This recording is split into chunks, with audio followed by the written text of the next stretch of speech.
Welcome to another In Wheel Time podcast.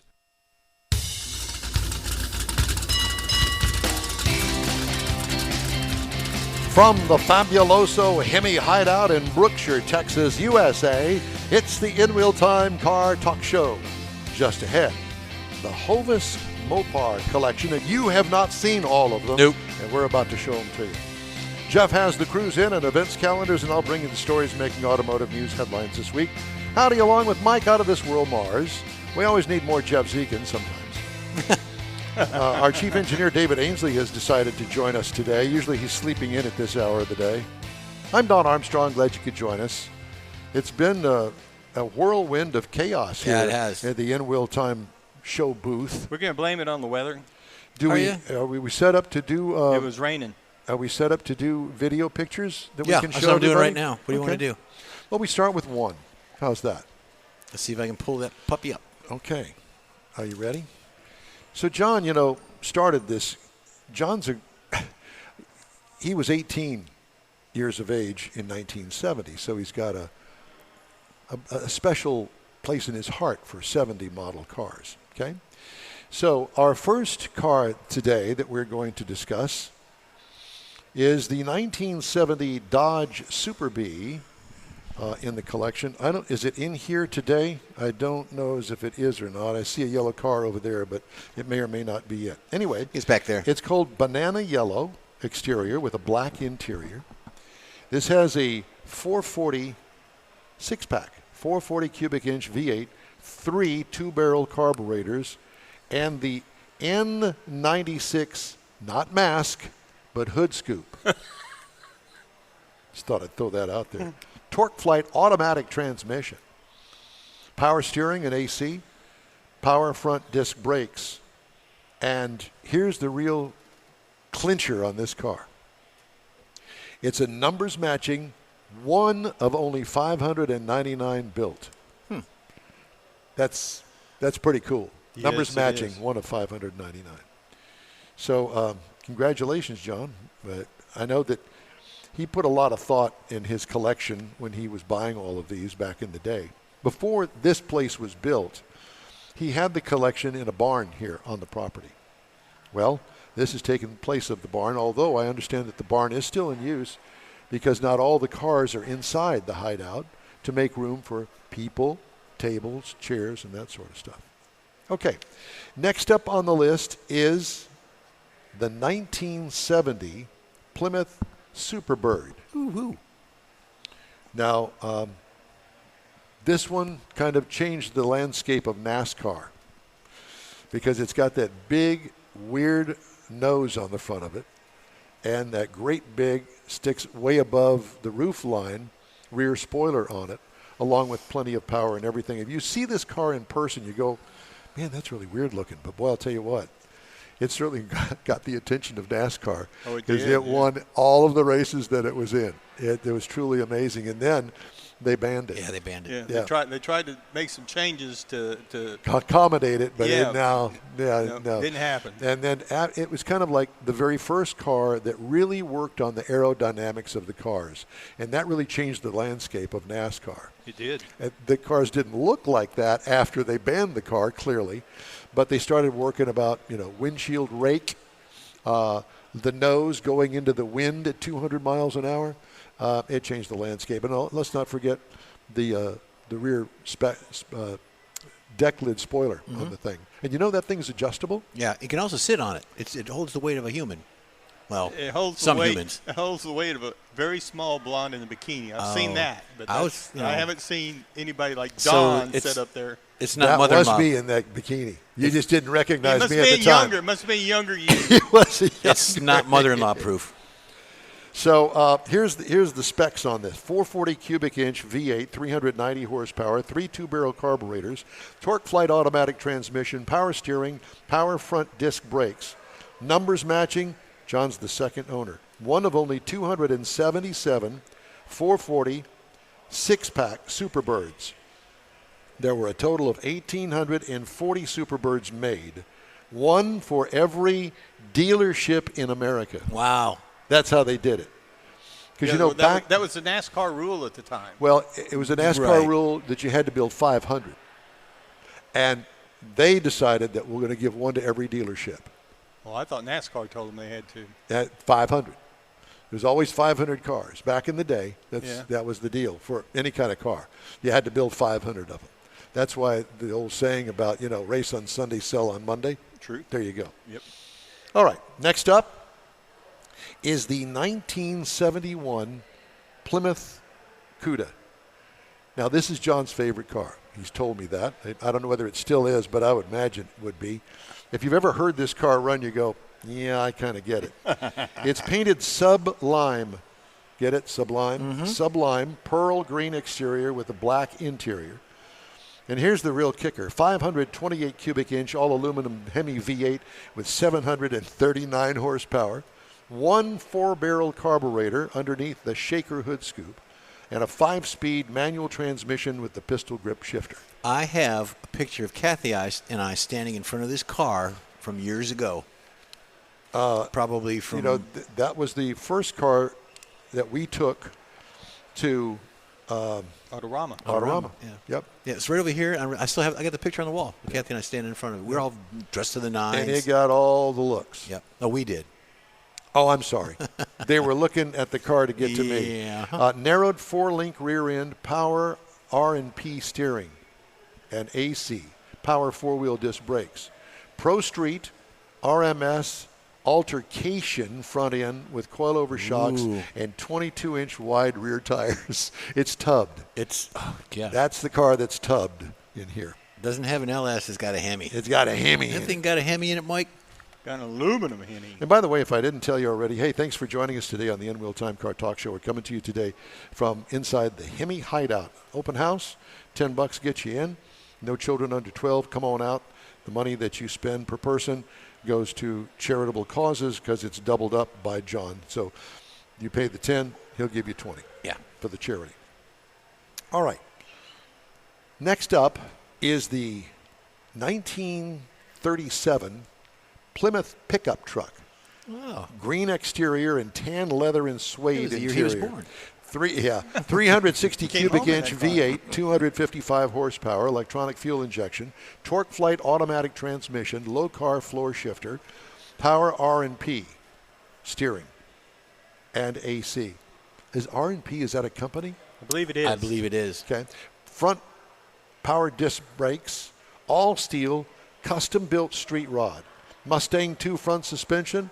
Plymouth was the last company to build pickups and the first to stop building pickups. Yeah. Look at the airbag sensor on the front. The bumper. Yeah. I don't think that's what that is. Can I point something out with this? Yeah. The folks that are watching this on the broadcast, look at all the background behind these vehicles. Look at the walls with all the neon and all the pictures and all the memorabilia. That's the real show there as well. It is. Yeah. Yeah, because once John had the collection put in place, then he goes, you know, I sure do like those signs. Yeah. He started filling up the Hemi Hideout with signs, which you'll be able to see throughout the broadcast today. Okay, next up, the 1969 Dodge Coronet RT. Right there. Yeah, sitting right next here. door to us. Yeah, it's right there, over to the left. And I'll have to apologize to John because I keep drooling on it. Is that what those stains are? Yeah, sorry. So white exterior with a black bumblebee stripe and a black interior. 528 cubic inch Hemi V8, 650 horsepower. Nice. 3 2-barrel carburetors. Have you ever tried to tune a multi-carbureted car? I've never driven one. It is a real pain, I can tell you that. Mm-hmm. You got to have an airflow meter that you stick on top of the carburetor to see what kind of air it's pulling in. And that's only the air side of it. Then you got to fiddle with it to get the Jet gasoline side. side. Yeah. 3 2-barrel carburetors, lift-off fiberglass hood, torque flight automatic transmission, power steering, power 4-wheel disc brakes. Originally a 440 4-barrel, one of only 99 built. Wow. RMS altercation front end with coilover shocks. Only 99 And by the way, I failed to mention it's a convertible too. Yeah. That is one bad to the bone car. And I've it's just only incredible. seen one other, and it was the same thing. They took a 440 Cornet and put a Hemi in it, but it was a convertible, red, black. I mean, It's what they call a restomod today. Oh, yeah. Yeah. Mm-hmm. See, that's what nice you need, car. Don. Plus, it's a ragtop. I mean, not necessarily a ragtop, but you need something like that. There are plenty of cars in the collection in here, and the one that I want is the one that's next to it. All right. But we'll get to that. All right. Let me just check and see where we are here on the time. timeage? Yeah, 10-4, we're doing fine. All right. Next up is the 1970 Dodge Challenger RT. Hubba. Pink Panther exterior. See, that's one I would have thought Don would win after. Yeah. Bubblegum. Barbie. Yeah. I just don't have the matching pumps for that one, but I'll find them somewhere. Red contrast, Black interior, 500 cubic inch, all aluminum V8, 690 horsepower. Wow, yeah. 3 two-barrel carburetors. John is really into that. 3 two-barrel, yeah. What they call the six-pack. Yeah. Shaker hood scoop, 4-speed manual transmission, pistol grip shifter, power steering and AC, power front disc brakes. One of only 5 pink striped Challengers. Originally a 446-pack custom RMS altercation front suspension. Wow. He's like me. I like those restomods. Yeah, I do too. Don't get me wrong. I appreciate numbers matching original cars. Yeah. I got that. But I'm drawn to the restomod. Well, sometimes you can't have all that, and you want the vehicle, but you didn't find the car with all of the numbers matching, so you got to adapt. Yeah, but I want to drive it. And a exactly. numbers car to me, matching, like if that was a matching car, I'd be hard pressed to drive it very much on the street, just because, the value of it. Some little old lady run a red light or something and T-bone it. That happens all the time. Well, I know it. That's the reason I wouldn't. But a restomod, it's not quite as bad. Jackie Hansen's Nova. There's a good example. Yeah, beautiful car. Left a car show. Somebody ran into it. Yeah. Popped the whole front end of it. Yep. It was bad. Okay, up next. The 1966 Plymouth Belvedere. Oh, yeah. Bright red exterior, black interior, 426 cubic inch, Hemi V8, 425 nice. horsepower, dual 4-barrel carburetors. Dual 4 barrels.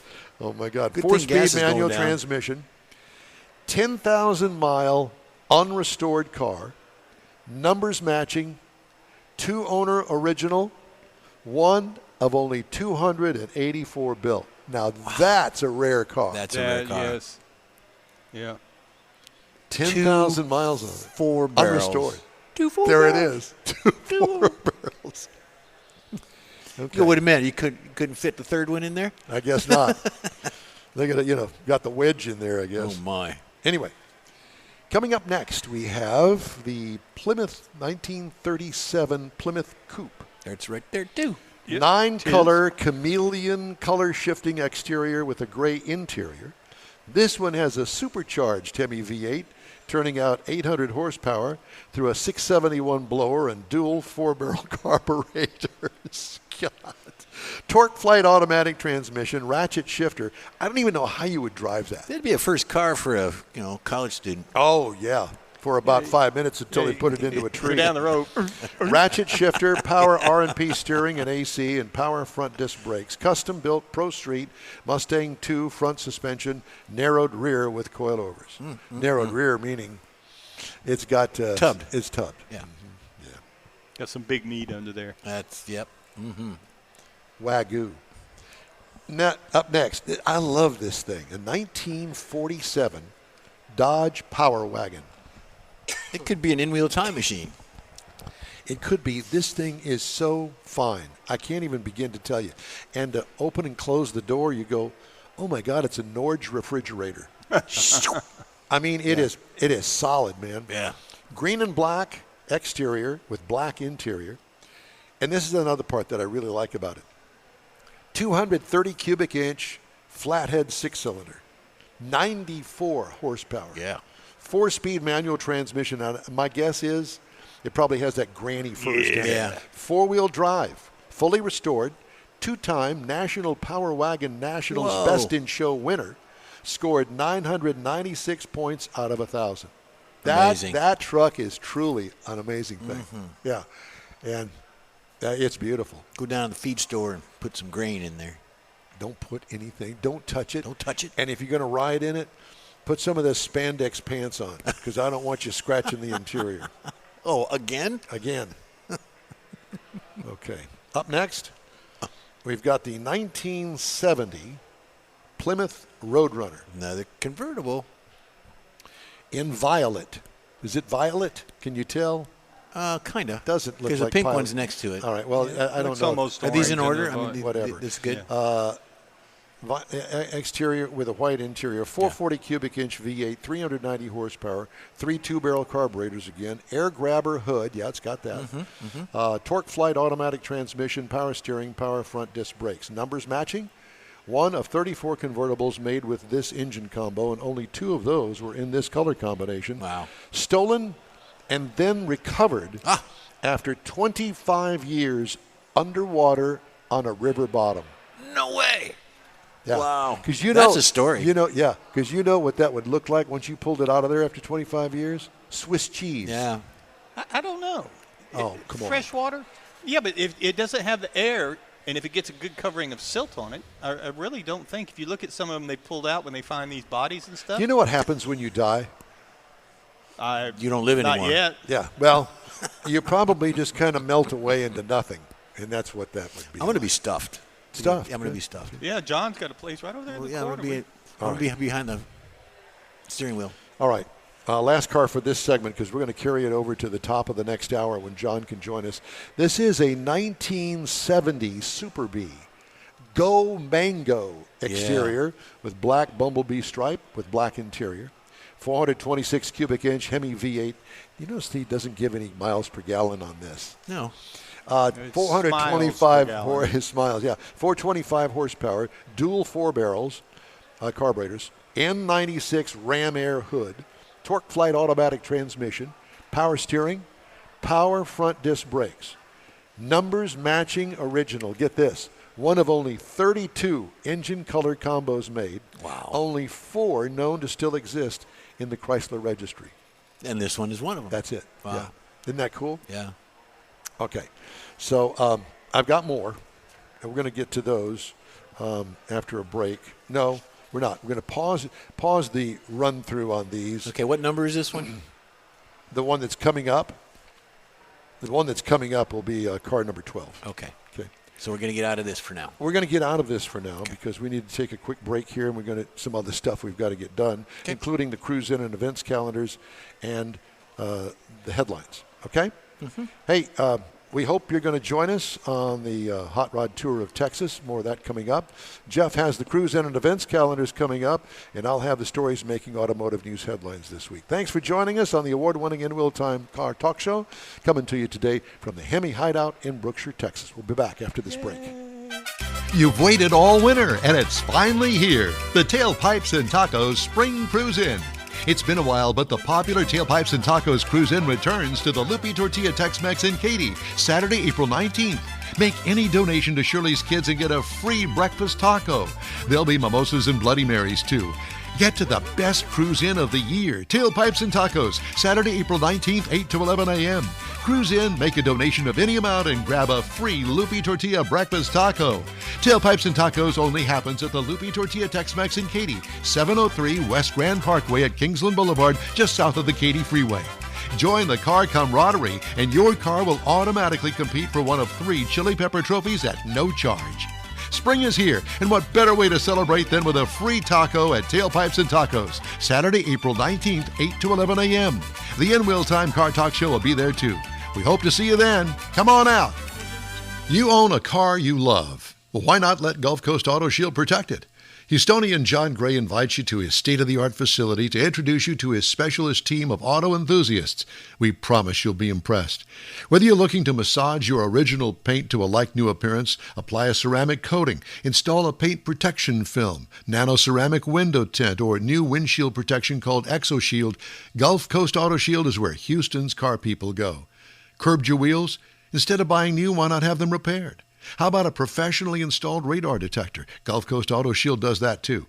Get a peek inside the shop and look at the services offered by getting online and heading to gcautoshield.com. Better yet, stop by their facility at 11275 South Sam Houston Tollway, just south of the Southwest Freeway, and get a personal tour. Gulf Coast Auto Shield is your place to go for all things exterior. Call them today, 832-930-5655 or gcautoshield.com. Okay. Hey, I want to remind you again about the upcoming Hot Rod Tour of Texas. We're going to go on it, and we'll be broadcasting on the Saturday of April 26th from the Spindle Tap Brewery right here in Houston up on the city's north side. I bet you've never heard of it. I bet you've never been there. We invite you to join us. It's a very different place in a bizarre location that you'd never guess in a million years. But it's really a cool place. That's a real honest-to-God brewery.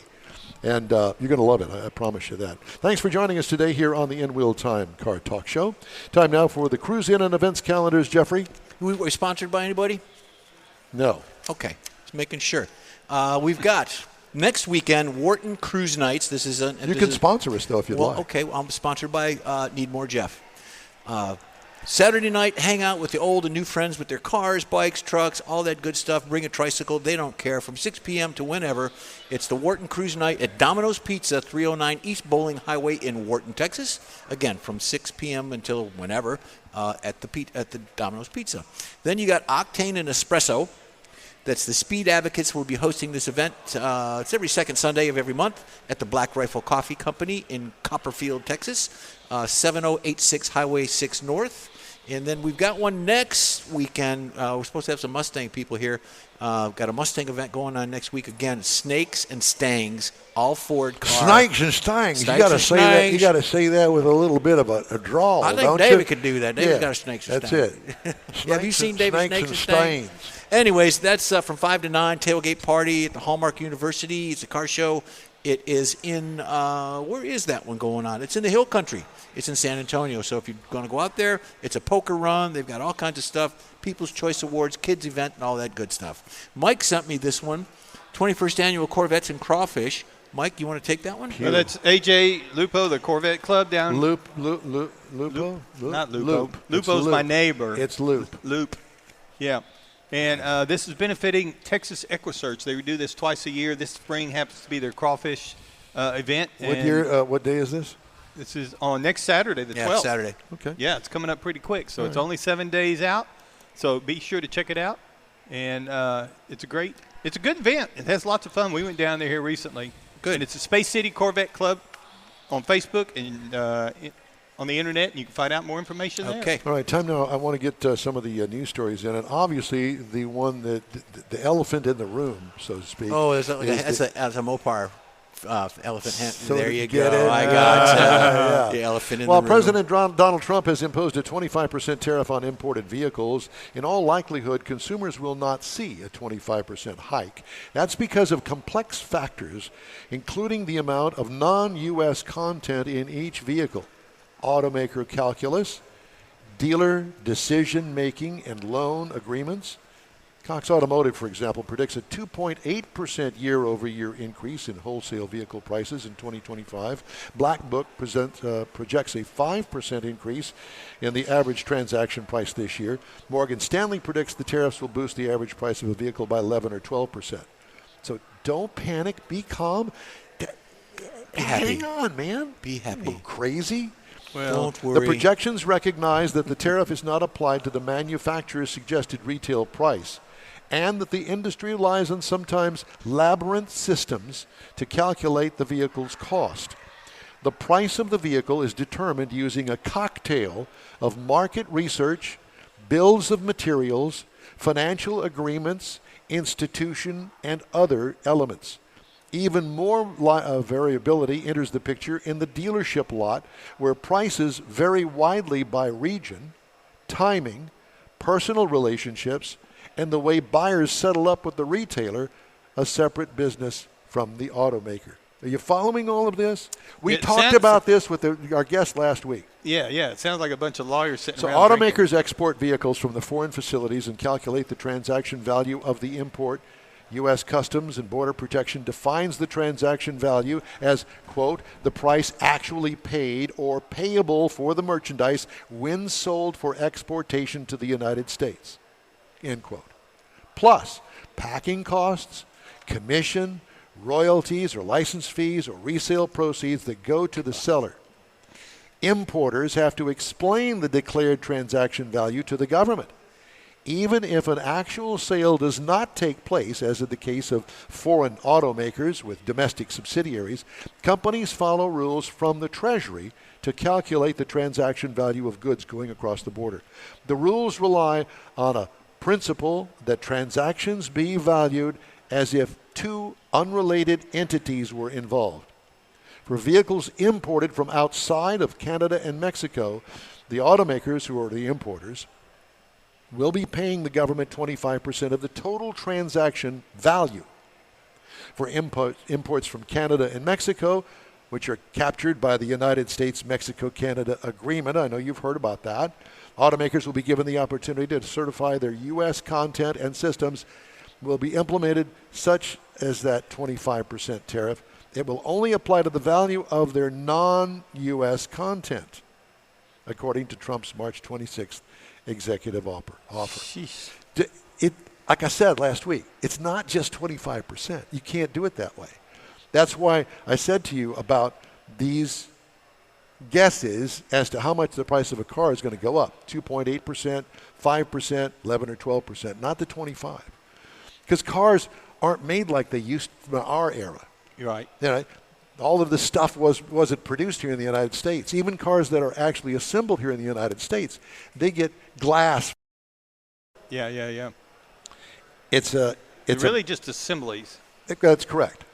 Actually, there's only one. The Toyota Corolla, which I'm driving out there, is built in Mississippi, and the panels, the body panels, are actually stamped at that assembly facility. That's the only one that I know of. Because usually the body panels are stamped somewhere else, and then they get sent to the assembler. A different kind of factory to do all that. It's a bizarre labyrinth of stuff that you never know really what's going on.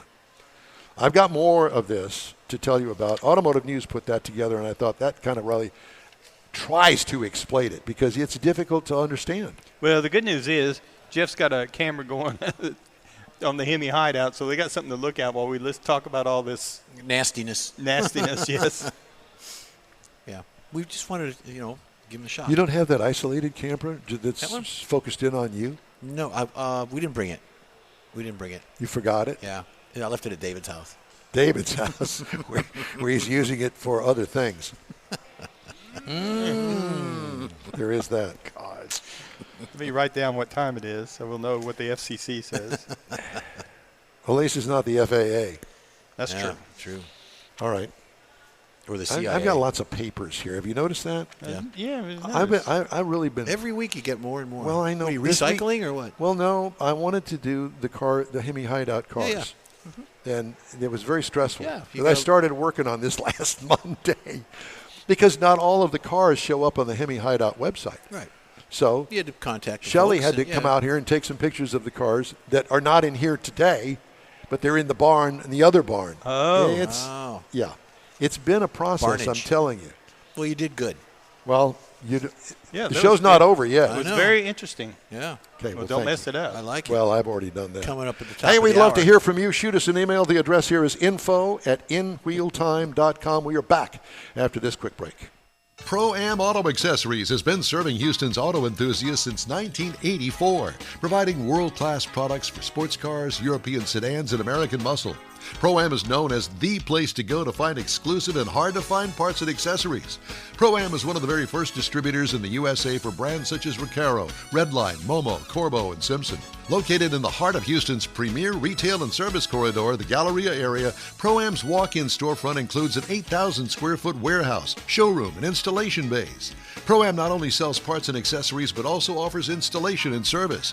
Pro-Am is now reaching a worldwide audience through Pro-Am.com, taking its local reputation to the rest of the world. At Pro-Am Auto, you'll be dealing with a small group of professionals who truly want to help you with your automotive needs. If you don't see what you're looking for on the website, call and Pro-Am will lend you a hand. Pro-Am Auto, 6125 Richmond at Green Ridge in Houston's Galleria area. Call them at 713-781-7755.